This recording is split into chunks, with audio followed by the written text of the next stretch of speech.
రాస్తే ఈనాడోళ్ళు బాగుంటది. రాసింది ఈనాడు కదా! వాళ్ళు అవును. పిటిషన్ వేసి సీబీఐకి విచారణ చేయడం రాదు. మేము కొన్ని వార్తలు రాస్తాం. మాకు చాలా ఇన్వెస్టిగేషన్‌లో అద్భుతమైన ఎక్స్‌పీరియన్స్ ఉంది.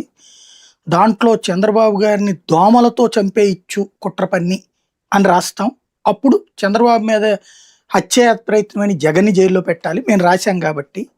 అట్లాగే పడవలతో ప్రకాశం బ్యారేజీని గుద్దేసి కృష్ణా డెల్టా మొత్తాన్ని ముంచేయాలని జగన్ కుట్ర పన్నాడని మేము రాస్తే జగన్‌ని జైల్‌లో ఏసేసి ఆ కృష్ణా నదిని అరెస్ట్ చేయాలి. అక్కడ పడవలను అరెస్ట్ చేయాలి. పడవల్ని జైల్‌లో పెట్టాలి. జగన్‌ని కూడా జైల్‌లో పెట్టాలి పడవలతో పాటు.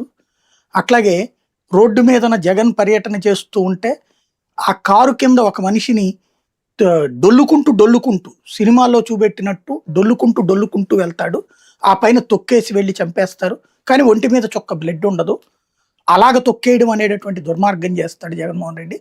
కాబట్టి ఆ కారుని అరెస్ట్ చేయాలి. జగన్ అరెస్ట్ చేయాలి. ఇది మేము దర్యాప్తులో తేల్చిన నిజాలు.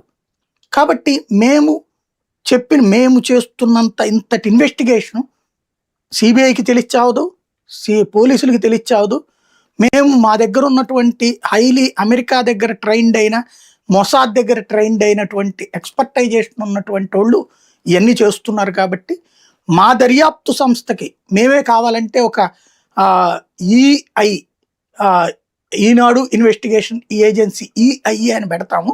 సిబిఐ